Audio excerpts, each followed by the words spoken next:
21st century CMO, their role is, certainly a lot more challenging than probably a CMO of even 5 and certainly 10 years ago. It's, significantly changed. Particularly, established CMOs are having to contend with new businesses that are coming to market faster than they've ever done before. They're actually having new competition coming in, they're disrupting them. And essentially they have to then learn how to kind of quickly change and adapt to those new sort of market pressures. Today was really interesting. You got startup businesses. Tom quoted it from Tribe about almost, they're having to learn from scratch essentially about what to do, new processes, new ways of doing things, new ways of actually manufacturing a product, which means actually they're doing everything simultaneously. And I think sometimes even marketeers of established businesses probably need to get back to that a little bit about, what is the purpose of what we're trying to build and create? Is this what customers want? Spending time with their customers and then actually almost adopting some of those agile working practices of startups. So my key takeaway from this morning's panel was that whatever industry you're in, whatever product or artist you're trying to market or story you're trying to tell, we're all competing for the same pool of consumer attention.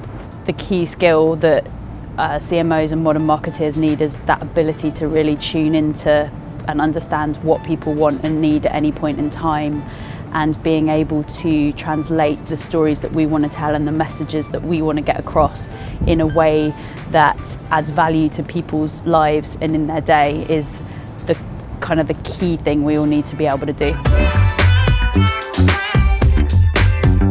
After the CMO SWAT, I suppose the thing I've found most valuable is just being inside, ultimately, the opposition, seeing what structures, what processes, what resources they have. And I suppose the challenge to kind of take away is how can we, combine our kind of very instinctive passion, drive and entrepreneurial spirit with some of those kind of structures and processes. I think that's actually a really inspiring challenge and makes me realise, what a great opportunity we have. It's interesting, in a corporate where you're a bit more detached almost from your customers, I think sometimes the advantage that can give you is that you take yourself more clearly outside the echo chamber of your own community, and I think it's really important for us at Tribe to make sure we're always not just speaking, internally to people that are part of Tribe, but constantly looking outward, trying to understand and bring more people into what we're doing. The swap has enabled me to take a step back and realise it's a real privilege to work for an established business, a purpose that started 80 years ago and continues to this day in terms of refreshment moments, consumers around the world. What it's enabled me to do is not only take that privilege of working for a business like Britvic, but also what can I change, what can I dial up?